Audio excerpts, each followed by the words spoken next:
Halo keluarga Indonesia, apa kabar? Senang sekali saya Astia Dika bisa kembali menemani Anda di acara Kumpul Keluarga. Keluarga Indonesia pernah dengar nggak sih pola asuh permisif? Ini sebenarnya apa sih? Apakah memang sama dengan memanjakan anak? Yaitu beda dengan sedikit tuntutan tapi sedikit banget aturannya juga, dan tapi banyak banget nih reaksinya yang berlebihan dari orang tua untuk membenarkan apa yang anak lakukan. Benarkah seperti itu? Kita akan bahas bersama kalau kita ada Mbak Ayu Sutomo. Langsung kita sapa yuk. Mbak Ayu, apa kabar? Baik Dika apa kabar? Aku baik Mbak Ayu. Mbak Ayu, ini tentang pola asuh permisif. Ya. Mungkin masih banyak keluarga Indonesia yang kurang paham nih tentang pola asuh ini. Boleh jelasin nggak sebenarnya apa sih Mbak Ayu? Oke, pola asuh permisif itu adalah pola asuh yang bisa dibilang minim tuntutan, tapi responnya itu segera, cepat dan berlebihan. Jadi apapun yang anak minta, apapun segera, itu responnya tuh bisa cepat banget. Tapi tidak pernah ada atau sangat sedikit sekali adanya tuntutan kepada anak untuk misalnya bertanggung jawab, berinisiatif, menjadi lebih mandiri. Nah, itu tuntutannya itu sedikit. Sehingga banyaknya itu aspek justru di responsifnya tadi.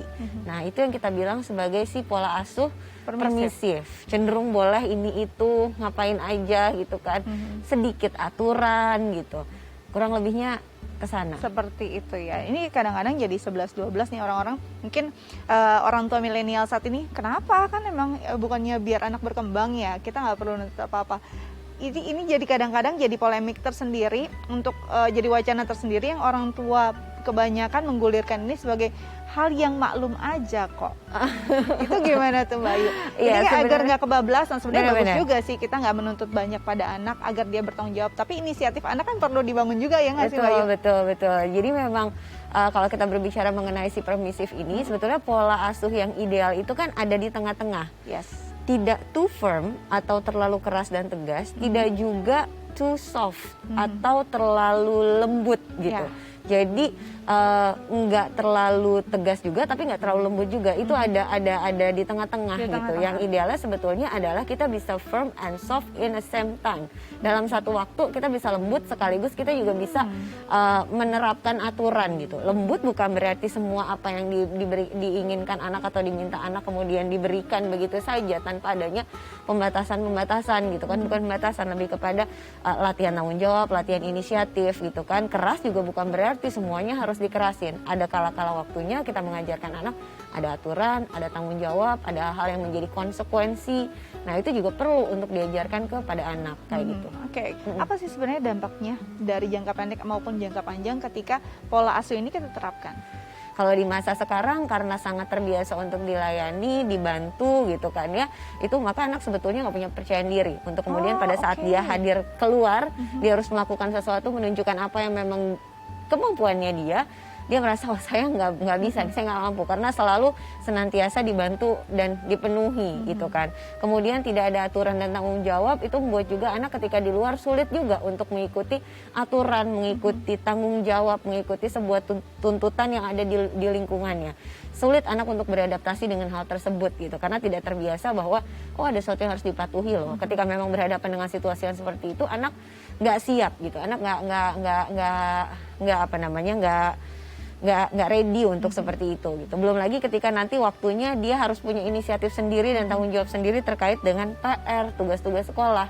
Nah, ketika terlalu lembut yang pada akhirnya menjadi permisif di waktu-waktu yang sebetulnya kita harusnya mengajarkan tanggung jawab, inisiatif dan yang kemandirian itu, maka nggak terbentuk di waktunya yang seharusnya dia sudah miliki itu.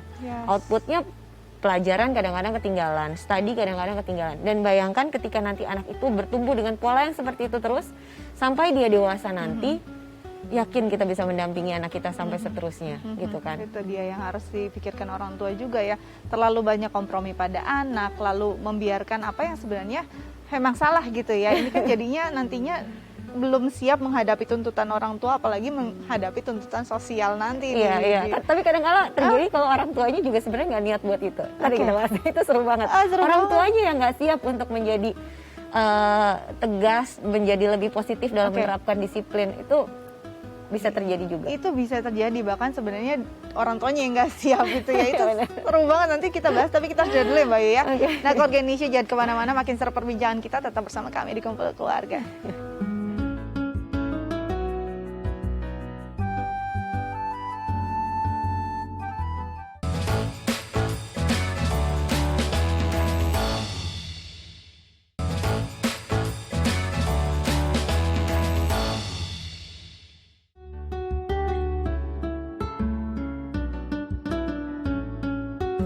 Ya, Keluarga Indonesia kembali lagi di Kumpul Keluarga masih membahas tentang pola asuh permisif. Kita akan coba ngobrol dengan salah satu ibu tentang tema kita hari ini. Mungkin dia punya pengalaman yang bisa di-share untuk keluarga Indonesia di rumah. Langsung kita sapa, ada Ibu Alin. Halo Ibu Alin. Halo, adik kecil lucu sekali. Waalaikumsalam. Apa kabar? Alhamdulillah sehat ya, sehat semua. Adik kecil namanya siapa? Umurnya berapa? Alkansa. Oke, Alkansa, umur 5 tahun. Lucu-lucunya nih 5 tahun. Oke, Ibu Alin, hari ini kita ngobrol tentang pola asuh permisif. Kalau Ibu Alin sendiri pernah tahu nggak sih istilah ini? Istilah permisif parenting ya. Iya. Ya pernah dengar sedikit bahwa pola asuh ini agak kendor gitu ya dalam menerapkan aturan, tidak terlalu mungkin kurang tegas atau banyak terlalu dibolehin gitu anaknya. Oke, kalau Ibu Alin sendiri mendekati pola asuh ini atau justru bertolak belakang atau ada di tengah-tengah nih? Kalau aku sendiri sih berusaha untuk berada di tengah-tengah gitu. Kalau misalkan bahkan kadang terkesan kalau dibandingin ayahnya nih lebih permisif ayahnya kadang. Justru malah kadang aku lebih bukan galak ya, cuman berusaha untuk lebih tegas. Gitu. Oke, ini menarik. Gangi juga ya. Orang tua, ibu mungkin lebih tegas, ayah lebih permisif. Ini kayaknya bisa jadi kebalikannya juga ya. Betul. Dan sering terjadi di kota-kota besar gitu ya. Ini gimana nih Mbak Ayu? Idealnya sih sebenarnya sejalan gitu kan ya. Ada di tengah-tengah dua-duanya. Cuma memang diusahakan untuk gapnya nggak usah terlalu banyak, nggak usah terlalu jauh, jangan sampai terlalu banyak dan jangan sampai terlalu jauh. Kalaupun ada hal-hal yang memang kiranya kurang sepakat ya dibicarakan dulu sehingga outputnya keluar pada anak itu satu suara, sehingga anak nggak bingung sebetulnya apa yang harus diikuti ibu atau ayah. Aspek ini kalau kondisi yang seperti ini mau bagaimana, ini case by case banget sih. Tapi kalau dalam proses parenting hal-hal seperti ini itu wajar banget untuk terjadi. Karena kan sebenarnya perjalanan ya. Iya. Nggak bisa yang bener semuanya, salah semuanya, enggak. Ada kala-kalanya benar, it's good. Tapi kalau lagi ada glitch atau lagi ada gap ya jatuh lagi ya normal. Kadang naik, kadang turun ya gitu deh perjalanannya parenting. Itu dia. Jadi kadang-kadang memang ya harus kita sama-sama belajar dulu jadi orang tua. Dua-duanya harus belajar. Bahkan belajar dulu jadi pasangan itu dia kan. Wah, Ibu Alin, kalau dilihat ini kan ada perbedaan nih. Mungkin ayah lebih kendor lah ya, Ibu Alin lebih tegas. Apa sih agar bisa saling melengkapi? Apakah sering berdiskusi terkait pola asuh ini? Sebenarnya waktu sebelum di luar saat kita berhadapan dengan anak, sebenarnya sering sih berdiskusi gitu ya. Kayak harusnya kamu jangan terlalu kendor, terus aku juga akan berusaha untuk gak terlalu galak-galak banget lah sama anak. Oke, aku tahu mereka tuh anak-anak yang gak bisa benar-benar melakukan sesuai kayak orang dewasa gitu. Harus beresin mainannya yang rapi misalkan. Ya udah, dengan dia sudah bereskan aja udah cukup. Kalau kata ayahnya seperti itu, oke, aku juga bisa menurunkan standar nih. Nah cuman kadang saat di lapangannya itu kadang masih suka kecolongan gitu. Apa namanya? Ya. Ada nggak sih alasan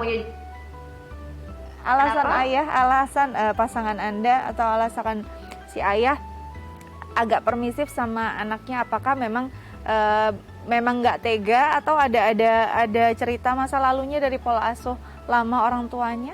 Kalau menurut ayahnya sih, kalau kita terlalu menerapkan aturan yang baku terus, takutnya anak jadi malah bete, malah bosan di rumah gitu. Akhirnya dia agak kendor sedikit gitu.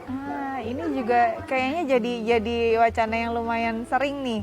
Apalagi semasa pandemi, anak kita merasa perlu privilege lebih karena dia dalam rumah aja, anak stres. Jadi akhirnya sebenarnya yang tadi pola asuhnya nggak permisif jadi permisif tiba-tiba. Bisa jadi saya juga sering suka kadang-kadang gitu tuh Mbak Ayu. Apa dong yang harus dilakukan untuk kita tuh bisa paling nggak ngerem dikit nih, jangan sampai selalu merasa bahwa anak kita dalam kondisi yang tidak baik. Jadi kita bisa kasih kompromi yang begitu banyak. Tidak baik itu berada dalam kondisi yang memang di ujung banget gitu, terlalu keras gitu. Sebenarnya kan kita bisa membuat tegas dan baik dalam satu waktu. Jadi kayak soft and firm in the same time. Jadi tetap baik hati tapi tetap menerapkan aturan gitu, itu larinya nanti akan ke positif disiplin karena memang tegas dan lembut dalam satu waktu gitu kan. Kemudian ada aturan yang disepakati, kemudian ada anak-anak belajar tentang konsekuensi atau akibat jika ia melakukan hal tersebut. Anak-anak mengenal jadwal-jadwal yang harus dilakukan, dan itu bukan berarti harus selalu kenceng loh gitu kan. Kayak misalnya mengajarkan anak, oh ya permisif lawannya adalah otoriter, maka harus kenceng. Enggak seperti itu. Kalau terlalu permisif, coba mungkin dibuat, kita bikin jadwal yuk sama anaknya, umur 5 tahun udah bisa nih dibikinin rutin. Habis pagi mau ngapain, bangun tidur jam berapa apa segala macam gitu, itu dikasih tahu. Termasuk juga jadwal gadget, misalnya orang tuanya yang udah mengizinkan anak untuk pakai gadget walaupun cuma sebentar gitu, kayak 15 menit, 20 menit, itu bolehnya kapan, makannya harus seperti apa. Nah, jadwal-jadwal itu yang diatur dan kemudian disepakati dengan anak belajar tanggung jawab, anak belajar rutin, anak belajar inisiatif. Sebenarnya nggak harus dari yang si otoriter itu. Oke, jadi sebenarnya kita juga harus lihat nih kondisi tidak baik anak tuh standarnya yang mana dulu. Iya benar. Ya kan, yang nggak baik tuh apa? Jangan cuma karena dalam rumah dia stres, itu kita bisa kasih kompromi yang berlebihan akhirnya ya. Iya betul. Mungkin kita cari aja aktivitas yang menyenangkan agar dia fresh lagi gitu. Oke. Nah, Bu Alin, kalau kita lihat tadi memang selama pandemi ini kan banyak di rumah bersama ayah dan juga ibu. Tanggung jawab apa yang mulai Mbak Alin atau Bu Alin berikan pada anak yang usia tadi masih 5 tahun ya? Apa sih tanggung jawab yang sudah mulai diberikan pada si kecil? Minimal untuk dirinya sendiri ya, kayak misalkan bangun pagi, kan kayaknya udah 5 tahun ini udah mulai usia sekolah. Jadi kalau bangun tidur juga kalau bisa dia tepat waktu dan lebih pagi gitu, itu juga sudah mulai diajarkan dari sekarang. Kemudian setelah bermain selalu dibereskan. Terus kalau misalkan gadget, saya berusaha banget untuk gadget itu hanya ada saat weekend gitu. Masih sulit ya untuk diterapkan ya. Oke, apalagi karena kita di rumah juga nih, Mbak Ayu ya, jadi bersama orang tua, kadang-kadang akhirnya semua yang tadinya mumpung di rumah, akhirnya anak-anak semua dikerjakan sama orang tua. Jadi memang perlu juga ya kita sebenarnya sebelum kita menerapkan ini pada anak, kita tanya dulu sama diri kita, siap nggak kita untuk menjadi orang tua yang ada di tengah gitu ya. Nah, ini kesiapan orang tua tuh gimana caranya untuk menyadari kita siap apa enggak aja, ini sulit Mbak Ayu. Satu, kita pahami dulu deh bahwa kalau misalnya terlalu longgar kepada, ini terlalunya sampai keterlaluan gitu kan. Terlalu banget gitu kan ya. Hal-hal apa sih yang akan terjadi pada anak kita ke depannya nanti? Yakin apakah kita akan bisa mendampingi ia terus-terusan tanpa membekalinya dengan inisiatif, tanggung jawab, kemandirian dan yang lain-lain begitu kan. Tapi jangan lupa juga bahwa anak perlu untuk merasa penuh secara emosi dan berbahagia. Nah, untuk bisa penuh secara emosi dan berbahagia, maka kita perlu untuk dekat secara emosi kepada anak. Gak kemudian menjadikan anak sebagai venting out emotion kita. Nah, untuk menyeimbangkan itu, maka perlulah yang namanya si pola asuh yang ada di tengah ini gitu kan, yang punya quality time bersama dengan anak, membuat anak terkoneksi secara emosi, namun tetap mengenalkan aturan, tanggung jawab, konsekuensi yang dilatih dari aktivitas keseharian di rumah. Itu yang perlu untuk dilakukan gitu. Oke, jadi itu yang perlu kita lakukan pelan-pelan, bisa karena biasa soalnya. Iya benar. Ya. Oke, Ibu Alin, di sini ada psikolog kita. Mungkin ada yang ingin ditanyakan nggak terkait tema kita hari ini? Silakan. Iya, untuk tips aku lebih mengharapkan tips nih dari Mbak Ayu ya. Jadi bagaimana supaya anak itu bisa tetap happy gitu di rumah, tapi dengan tetap kita kasih aturan yang seperti sebelum di rumah aja gitu. Jadi sebelum saat bumi gitu. Itu sih sebenarnya menjadi tantangan ya. Tantangan ya. Oke, satu, kalau kita kemudian berbicara mengenai anak harus every time feels happy 24/7, dia merasa happy terus. Itu kayaknya mungkin agak sulit. Jadi sebetulnya ketika anak merasakan emosi negatif, itu pun sebetulnya ada manfaat yang sedang yang didapatkan oleh anak. Jadi nggak kurang tepat juga kalau kita berusaha sangat besar untuk menjaminkan anak selalu berada dalam state of emotion yang happy dalam 24 jam gitu kan bersama dengan kita gitu. Kalau kemudian anak merasa bosan, merasa jenuh, sebenarnya itu ada manfaatnya loh. Kenapa? Karena nanti di luar, di kehidupan dia di luar nggak bersama kita, dia kan berhadapan kok dengan situasi situasi-situasi yang nggak sepenuhnya mungkin akan bikin dia happy. Ya. Tapi kalau misalnya selalu kita berusaha untuk buat dia happy, dari mana dia belajar mengatasi suasana yang nggak menyenangkan nanti yang mungkin dihadapi saat tidak bersama dengan orang tuanya. Well, kalau misalnya anak punya, aduh mami aku bosen nih gitu, aku nggak tahu nih harus mau ngapain lagi. Bisa, oh ya kamu bosen ya, rasanya nggak ngapa-ngapain ya, oh mami paham kok, kira-kira kita bisa apa ya, atau kamu punya ide apa ya gitu. Nah itu yang bisa dibangkitkan pada anak, sehingga ya kalau anak ngerasa feels lagi nggak enak, nggak nyaman, it's really okay, itu bagian dari perasaan, dan kita bantu dia untuk cari tahu dan membuat dia bisa untuk mengeluarkan atau venting out perasaan bosannya itu gimana dan solusinya seperti apa. Itu yang sebenarnya mungkin lebih bisa untuk kita terima, karena kalau buat anak, kita memastikan anak kita happy 24 jam selalu itu kayaknya akan berat juga buat kita. Berat juga, karena psikis kita juga harus terjaga gitu ya, jangan sampai kelelahan untuk memikirkan bagaimana membuat orang bahagia sedangkan kita nggak bahagia gitu. Oke, Bu Alin, kira-kira seperti itu. Semoga bisa diterapkan di rumah ya, makin happy ya bareng anak di rumah. Terima kasih, sampai jumpa. Amin. Ya. Waalaikumsalam warahmatullahi wabarakatuh. Oke, makin seru nih perbincangan kita. Nanti kita lanjut lagi, tapi kita harus jeda dulu ya Mbak Ayu ya. Oke. Nah, keluarga Indonesia jangan kemana-mana, tetap bersama kami di Kumpul Keluarga.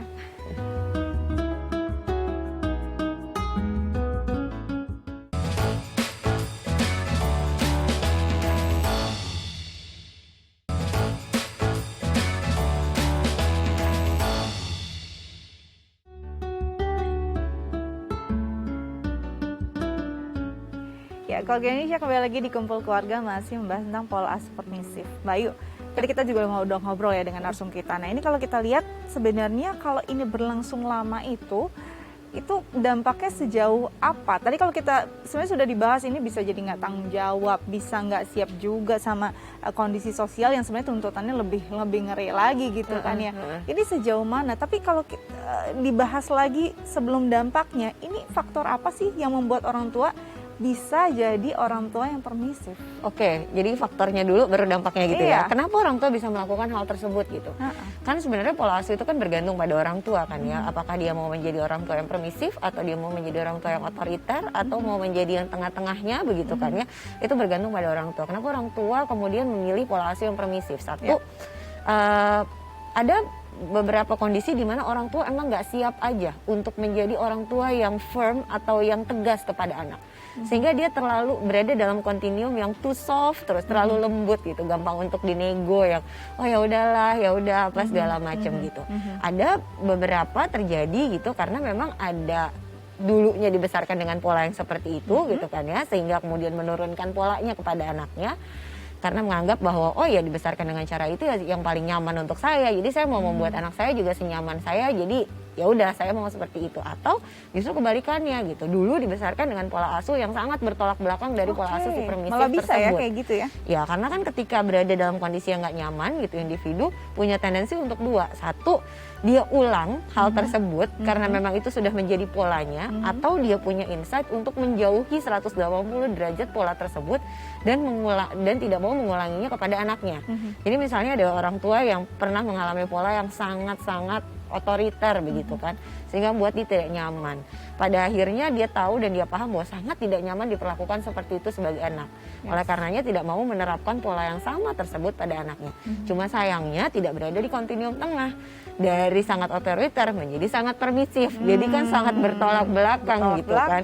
Pada akhirnya punya konsep dan beliefs di kepalanya gitu, atau di pemikiran orang tua tersebut yang terlalu permisif, bahwa oh kalau ngedisiplinin anak itu nanti anak nggak bahagia. Oh kalau anak kita ngasih tahu anak dengan agak tegas, nanti anak nggak senang, anak akan unhappy gitu.